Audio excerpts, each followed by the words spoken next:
नमस्कार.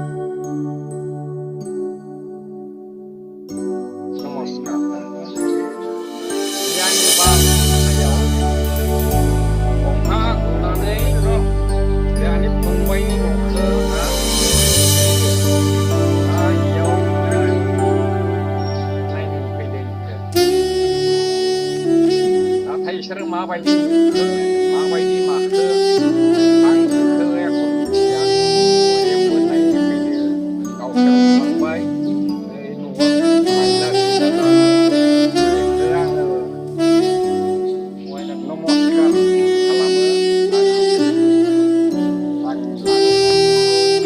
Sergi on mayo